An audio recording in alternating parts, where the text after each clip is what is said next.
ஓம் சாந்தி 28/8/2025. இனிமையான குழந்தைகளே, இப்போது உங்களுடைய வழக்கு விசாரிக்கப்பட்டிருக்கிறது. கடைசியில் அந்த நாள் வந்துவிட்டது.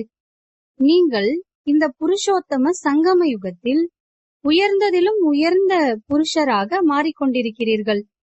கேள்வி: வெற்றி மற்றும் தோல்வியுடன் தொடர்புடைய எந்த ஒரு கீழான செயல் மனிதர்களுக்கு துக்கம் அளிக்கிறது? பதில்: சூதாட்டம்.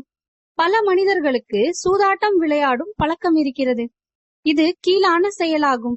ஏனென்றால் தோல்வி அடைவதால் துக்கம், வெற்றி அடைவதால் குஷி ஏற்படும். குழந்தைகளே, தெய்வீக கர்மங்களை செய்யுங்கள் என்று குழந்தைகளாகிய உங்களுக்கு பாபா கட்டளையிடுகிறார். நேரம் வீணாகும்படி எந்த ஒரு செயலையும் செய்யக்கூடாது. எப்போதும் எல்லையற்ற வெற்றி அடைய முயற்சி செய்யுங்கள். பாடல்: கடைசியில் அந்த நாளும் வந்தது இன்று. ஓம் சாந்தி. டபுள் ஓம் சாந்தி. குழந்தைகளாகிய நீங்கள் ஓம் சாந்தி என்று சொல்லலாம். ஆனால் இங்கே டபுள் ஓம் சாந்தி. யாரை தந்தை சிவபாபா என்கிறோமோ அவர் சுப்ரீம் ஆத்மா கூறுகிறார் ஓம் சாந்தி.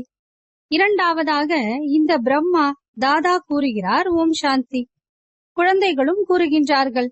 குழந்தைகளாகிய நீங்களும் நாங்களும் ஆத்மா சாந்த சொரூபம் என்கிறீர்கள். சாந்தி தேசத்தில் வசிக்கக்கூடியவர்கள் இங்கே ஸ்தூல தேசத்தில் நடிப்பதற்காக வந்துள்ளீர்கள். இந்த விஷயங்களை ஆத்மாக்கள் மறந்துவிட்டனர். பிறகு கடைசியில் விசாரணை நடக்கும். அந்த நாள் வந்துவிட்டது. என்ன விசாரணை? பாபா துக்கத்தை நீக்கி சுகம் கொடு என்கிறார்கள். ஒவ்வொரு மனிதனும் சுகம், அமைதியைத்தான் விரும்புகிறார்கள். பாபா ஏழை பங்காளன் ஆவார். இச்சமயம் பாரதம் முற்றிலும் ஏழையாக இருக்கிறது. நாம் முற்றிலும் பணக்காரர்களாக இருந்தோம் என குழந்தைகள் அறிகிறீர்கள். இது கூட பிராமண குழந்தைகளாகிய உங்களுக்கு தான் தெரியும். மற்ற அனைவரும் காட்டில் இருக்கிறார்கள். குழந்தைகளாகிய உங்களுக்கு கூட வரிசை கிரமத்தில் தான் நிச்சயம் இருக்கிறது. இவர்தான் ஸ்ரீ ஸ்ரீ. அவருடைய வழியும் உயர்ந்ததிலும் உயர்ந்தது என உங்களுக்கு தெரியும். பகவானின் மகா வாக்கியம் அல்லவா? மனிதர்களோ ராம் ராம் என இசைக்கருவி வாசிப்பது போல சொல்லிக்கொண்டே இருக்கிறார்கள். ராமரோ திரேதாவின் ராஜாவாக இருந்தார். அவருக்கு நிறைய மகிமைகள் இருந்தது. ஆனால் 16 கலைகள் நிறைந்தவர், 2 கலைகள் குறைவு. அவருக்காகத்தான் ராம் ராஜா, ராம் பிரஜா என பாடுகிறார்கள். நீங்கள் பணக்காரர்களாக மாறுகிறீர்கள் அல்லவா? ராமரை விட பெரிய பணக்காரர் லக்ஷ்மி நாராயணன் ஆவார். ராமர் ராஜா, ராமர் பிரஜா.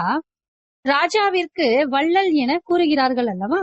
அன்னதாத்தா எனவும் கூறுகிறார்கள். தந்தையும் வள்ளலாக இருக்கிறார், அனைத்தையும் கொடுக்கிறார். குழந்தைகளை உலகத்திற்கே அதிபதியாக மாற்றுகின்றார். அங்கே கிடைக்காத பொருள் என்று எதுவும் இல்லை. அதனால் பாவச் செயல் ஏற்படுவதில்லை. அங்கே பாவம் என்ற பெயரே இருக்காது. அரை கல்பம் தெய்வீக ராஜ்யம், பிறகு அரை கல்பம் அசுர ராஜ்யமாகும். அசுர ராஜ்யம் என்றால் அதில் தேக உணர்வு, 5 விகாரங்கள் நிறைந்திருக்கிறது. இப்போது நீங்கள் படகோட்டி, அதாவது தோட்டக்காரரிடம் வந்துள்ளீர்கள். நாம் நேரடியாக அருகில் அமர்ந்திருக்கிறோம் என உங்களுக்கு தெரியும். குழந்தைகளாகிய நீங்கள் கூட இருந்து கொண்டே மறந்து போகிறீர்கள். பகவான் கொடுக்கும் கட்டளையை ஏற்றுக்கொள்ள வேண்டும் அல்லவா? முதலில் உயர்ந்ததிலும் உயர்ந்தவராக மாறுவதற்காக அவர் ஸ்ரீமத் கொடுக்கிறார். எனவே அந்த வழிப்படி நடக்க வேண்டும் அல்லவா? முதலில் ஆத்மா அபிமானியாக ஆகுங்கள் என வழி கூறுகிறார். பாபா ஆத்மாக்களாகிய நம்மை படிக்க வைக்கிறார். இதை உறுதியாக நினைவில் வைத்துக் கொள்ளுங்கள். இந்த வார்த்தைகள் நினைவிருந்தால் படகு கரையேறிவிடும். நீங்கள்தான் 84 பிறவிகள் எடுக்கிறீர்கள் என குழந்தைகளுக்கு புரிய வைக்கப்பட்டிருக்கிறது. நீங்கள்தான் தமோ பிரதானத்திலிருந்து சத்தோ பிரதானமாக ஆகிறீர்கள். இந்த உலகம் பதீதமான துக்கமுடையது ஆகும். சொர்க்கத்திற்கு சுகதாமம் என கூறப்படுகிறது. சிவ பாபா பகவான் நம்மை படிக்க வைக்கிறார் என குழந்தைகள் அறிகிறீர்கள். நாம் அவருடைய மாணவர்கள். அவர் தந்தையாகவும் இருக்கிறார், ஆசிரியராகவும் இருக்கிறார். எனவே நன்கு படிக்க வேண்டும், தெய்வீக கர்மங்களையும் செய்ய வேண்டும். எந்த ஒரு கீழான செயல்களையும் செய்யக்கூடாது. சூதாட்டம் கூட கீழான கர்மத்தில் வருகிறது. இதுவும் துக்கம் அளிக்கிறது. தோல்வி அடைந்தால் துக்கம் ஏற்படும், வெற்றி அடைந்தால் மகிழ்ச்சி ஏற்படும். இப்போது குழந்தைகளாகிய நீங்கள் மாயாவிடம் எல்லையற்ற தோல்வி அடைந்துள்ளீர்கள். இது எல்லையற்ற வெற்றி தோல்வியின் விளையாட்டாகும். 5 விகாரங்கள் என்ற ராவணனிடம் தோற்பதே தோல்வி. அதன் மீது வெற்றி அடைய வேண்டும். மாயாவிடம் தோற்றால் தோல்வியாகும். இப்போது குழந்தைகளாகிய நீங்கள் வெற்றி அடைய வேண்டும். இப்போது நீங்கள் கூட சூதாட்டம் போன்ற அனைத்தையும் விட்டுவிட வேண்டும். எல்லையற்ற வெற்றி அடைய முழு கவனம் கொடுக்க வேண்டும். நேரம் வீணாகும்படி எந்த செயலையும் செய்யக்கூடாது. எல்லையற்ற வெற்றி அடைவதற்காக முயற்சி செய்ய வேண்டும்.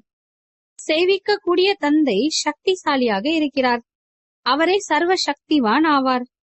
பாபா மட்டும் சர்வ சக்திவான் அல்ல, ராவணனும் கூட சர்வ சக்திவான் என புரிய வைக்கப்பட்டிருக்கிறது. அரை கல்பம் ராவணனின் ராஜ்யம், அரை கல்பம் ராமராஜ்யம் நடக்கிறது. இப்போது நீங்கள் ராவணனின் மீது வெற்றி அடைகிறீர்கள். இப்போது அந்த எல்லைக்குட்பட்ட விஷயங்களை விட்டுவிட்டு எல்லையற்றதில் போக வேண்டும். படகோட்டி வந்துள்ளார். கடைசியில் அந்த நாளும் வந்துவிட்டது அல்லவா? உயர்ந்ததிலும் உயர்ந்த தந்தையிடம் வழக்கு விசாரிக்கப்படுகிறது. குழந்தைகளே, நீங்கள் அரை கல்பமாக மிகவும் ஏமாற்றம் அடைந்துள்ளீர்கள் என பாபா கூறுகிறார். பதீதமாகி உள்ளீர்கள். பாவனமான பாரதம் சிவாலயமாக இருந்தது. நீங்கள் சிவாலயத்தில் இருந்தீர்கள். இப்போது நீங்கள் வேஷ்யாலயத்தில் உள்ளீர்கள். நீங்கள் சிவாலயத்தில் இருக்கக்கூடியவர்களை பூஜிக்கிறீர்கள். இங்கே பல தர்மங்களின் எவ்வளவு குழப்பம் இருக்கிறது. இவை அனைத்தையும் நான் அழித்து விடுகிறேன் என பாபா கூறுகின்றார். அனைத்தும் அழிய வேண்டும். மேலும் தர்மஸ்தாபகர்கள் அழிக்க மாட்டார்கள். அவர்கள் சத்கதி அளிக்கக்கூடிய குரு கிடையாது. சத்கதி ஞானத்தினால்தான் கிடைக்கிறது. அனைவருக்கும் சத்கதியை அளிக்கும் வள்ளல் ஞானக்கடல் பாபாதான். இந்த வார்த்தைகளை நன்கு குறித்துக் கொள்ளுங்கள். பலர் இங்கே கேட்டுவிட்டு வெளியில் சென்றதும் இங்கே கேட்டது இங்கேயே இருந்து விடுகிறது. கர்ப்ப சிறையில் நாங்கள் பாவம் செய்ய மாட்டோம் என்று கூறுகிறார்கள். பிறகு வெளியில் வந்ததும் அவ்வளவுதான். அங்கே சொன்னது அங்கேயே இருந்து விடுகிறது. அது போன்றுதான் சிறிது பெரியவர்கள் ஆனதும் பாவம் செய்ய ஆரம்பித்து விடுகின்றனர். காம விகாரத்தில் ஈடுபடுகிறார்கள். சத்தியுகத்திலோ கர்ப்பம் கூட மாளிகையாக இருக்கிறது. எனவே கடைசியில் அந்த நாள் வந்துவிட்டது என பாபா புரிய வைக்கிறார். அது எந்த நாள்? புருஷோத்தம சங்கம யுகம். அதை பற்றி யாருக்கும் தெரியவில்லை. நாம் புருஷோத்தமர்களாக மாறிக்கொண்டிருக்கிறோம் என குழந்தைகள் உணர்கிறார்கள். உயர்ந்ததிலும் உயர்ந்த புருஷர்களாக நாம் தான் இருந்தோம். சிரேஷ்டத்திலும் சிரேஷ்ட தர்மம் இருந்தது. கர்மமும் சிரேஷ்டத்திலும் சிரேஷ்டமாக இருந்தது. ராவண ராஜ்யமே இல்லை. கடைசியில் பாபா படிக்க வைப்பதற்காக வரக்கூடிய அந்த நாள் வந்துவிட்டது. அவரே பதீத பாவனர். எனவே இப்படிப்பட்ட தந்தையின் ஸ்ரீமத் படி நடக்க வேண்டும் அல்லவா? இப்போது கலியுகத்தின் கடைசியாகும். சிறிது நேரமாவது தூய்மையாவதற்கு வேண்டுமல்லவா? 60 வயதிற்கு பின் வானப்பிரஸ்தம் என்று கூறுகிறார்கள். 60 என்றால் ஊன்றுகோல் வேண்டும் என்பர். இப்போதோ 80 வயதானாலும் விகாரங்களை விடுவதில்லை. நான் இவருடைய வானப்பிரஸ்த நிலையில் பிரவேசமாகி இவருக்கு புரிய வைக்கிறேன் என பாபா கூறுகின்றார். ஆத்மாதான் தூய்மையாக ஆகி கடந்து போகிறது. ஆத்மாதான் பறக்கிறது. இப்போது ஆத்மாவின் சிறகுகள் துண்டிக்கப்பட்டிருக்கிறது. பறக்க முடியாது. ராவணன் சிறகுகளை துண்டித்து விட்டான். பதீத்தமாகி விட்டனர். ஒருவர் கூட திரும்ப போக முடியாது. முதலில் சுப்ரீம் தந்தை போக வேண்டும். சிவனுடைய ஊர்வலம் என்கிறார்கள் அல்லவா? சங்கரனின் ஊர்வலம் என்று கூறுவதில்லை. பாபாவிற்கு பின்னால் நாம் அனைத்து குழந்தைகளும் செல்வோம். பாபா அழைத்து செல்வதற்காக வந்திருக்கிறார். சரீரத்துடன் அழைத்து போக மாட்டார் அல்லவா? அனைத்து ஆத்மாக்களும் பதீத்தமாக இருக்கின்றனர். தூய்மையாகாதவரை திரும்பி போக முடியாது. தூய்மை இருந்த போது அமைதி சுகம் இருந்தது. ஆதி சனாதன தேவி தேவதா தர்மத்தினராகிய நீங்கள் மட்டுமே இருந்தீர்கள். இப்போது மற்ற அனைத்து தர்மத்தினரும் இருக்கிறார்கள். தேவதா தர்மம் இல்லை. இதற்கு கல்ப விருட்சம் என்று கூறப்படுகிறது. ஆலமரத்தோடு இது ஒப்பிடப்படுகிறது. வேர் பகுதி இல்லை, மற்ற மரம் முழுவதும் நிற்கிறது. அதுபோல இந்த தேவி தேவதா தர்மத்தின் அடித்தளம் இல்லை, மற்ற முழு மரமும் இருக்கிறது. நிச்சயம் இருந்தது, ஆனால் மறைந்து போய்விட்டது. மீண்டும் திரும்ப வரும். நான் ஒரு தர்மத்தை உருவாக்குவதற்காக மீண்டும் வருகிறேன் என பாபா கூறுகிறார். மற்ற அனைத்து தர்மங்களும் அழிந்து போகிறது. இல்லை என்றால் சிருஷ்டி சக்கரம் எவ்வாறு சுழலும்? உலகத்தின் வரலாறு புவியியல் திரும்பவும் நடக்கும் என்று கூறப்படுகிறது. இப்போது பழைய உலகமாக இருக்கிறது. பிறகு புது உலகம் திரும்ப வரும். இந்த பழைய உலகம் மாறி புது உலகம் உருவாகும். இதே பாரதம் புதியதிலிருந்து பழையதாகிறது. யமுனை ஆற்றங்கரையில் சொர்க்கம் இருந்தது என கூறுகிறார்கள். நீங்கள் காம சிதையில் அமர்ந்து சுடுகாட்டில் வசிப்பவர்களாக மாறியிருக்கிறீர்கள் என பாபா கூறுகிறார். மீண்டும் உங்களை சொர்க்கத்தை சார்ந்தவர்களாக மாற்றுகிறார்.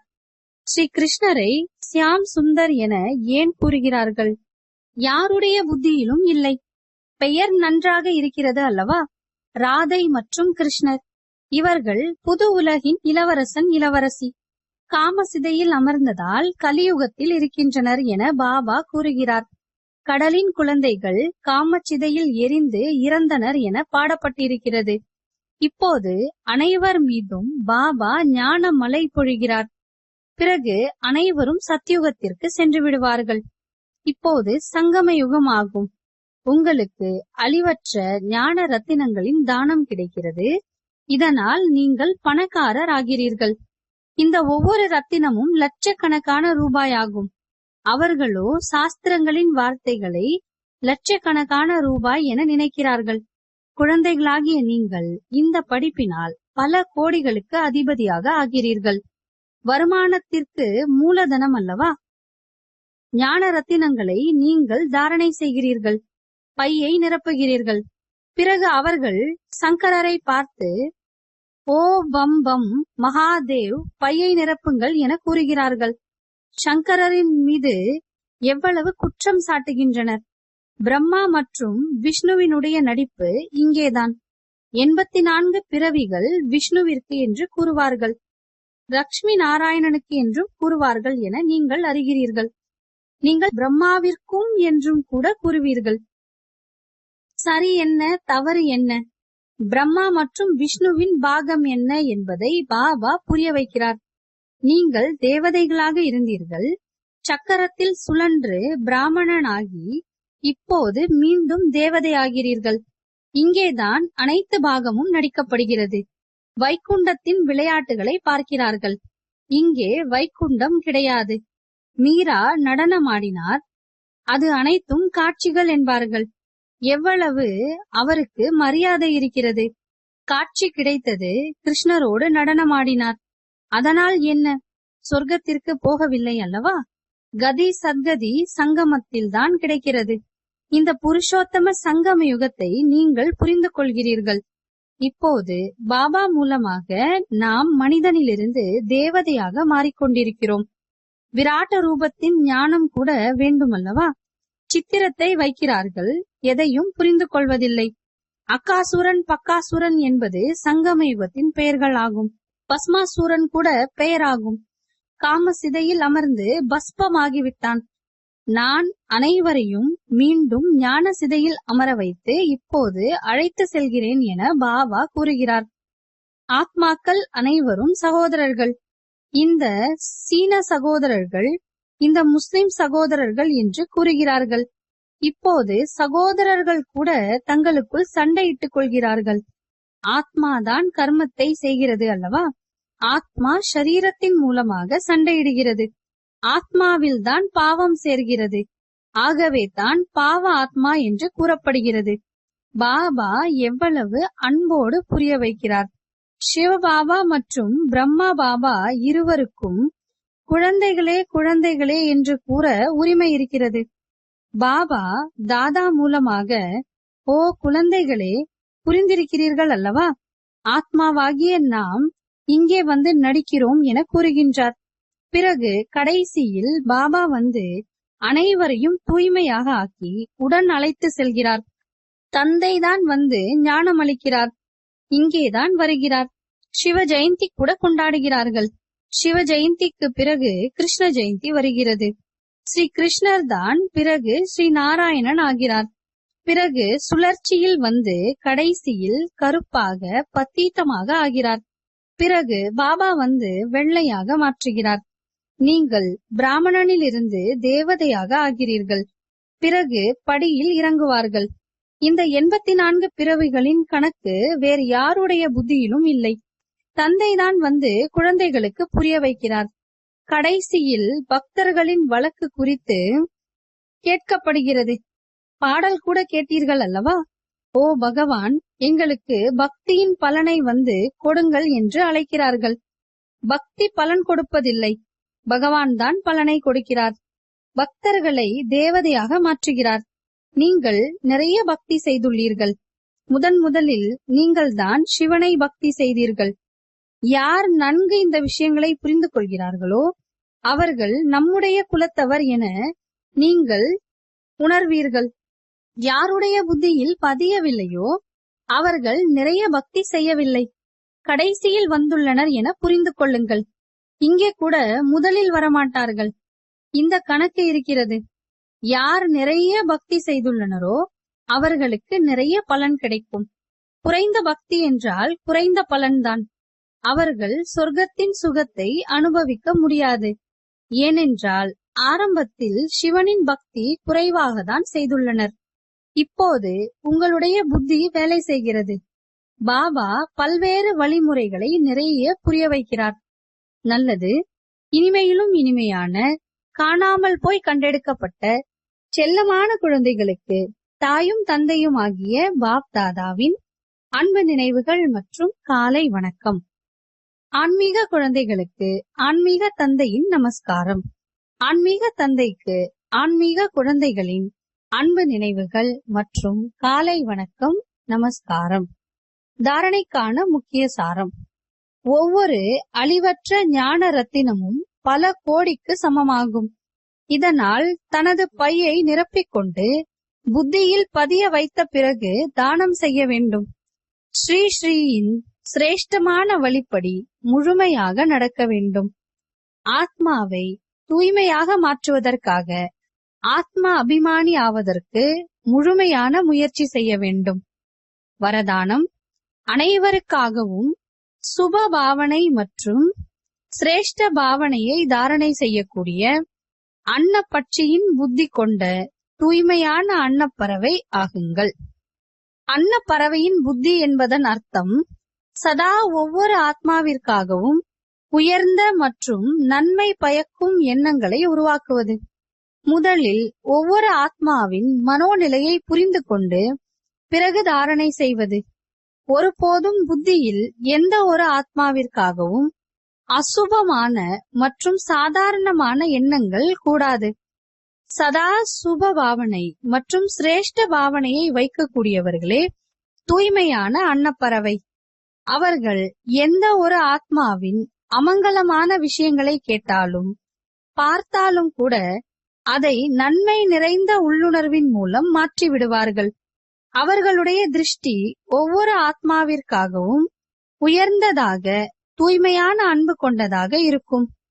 ஸ்லோகன். அன்பால் நிரம்பிய அப்படிப்பட்ட கங்கையாக ஆகிவிடுங்கள். இதனால் உங்கள் மூலம் அன்பின் கடலாகிய தந்தை தென்படுவார். அவ்யக்த இஷாரா. சகஜ யோகி ஆக வேண்டும் என்றால் பரமாத்மா அன்பின் அனுபவி ஆகுங்கள். நிறைய பக்த ஆத்மாக்கள் பிரபுவின் அன்பில் ஐக்கியமாக விரும்புகிறார்கள். மேலும் பலர் ஜோதியிடம் ஐக்கியமாக விரும்புகின்றார்கள். அப்படிப்பட்ட ஆத்மாக்களுக்கு ஒரு நொடியில் தந்தையின் அறிமுகம், தந்தையின் மகிமை மற்றும் பலன்களை சொல்லி சம்பந்தத்தின் அன்பில் மூழ்கிய நிலையை அனுபவம் செய்வியுங்கள். லவ்லீன் ஆனார்கள் எனில் சகஜமாகவே ஐக்கியமாகுவதன் ரகசியத்தையும் கூட புரிந்து கொள்வார்கள். நல்லது. ஓம் சாந்தி.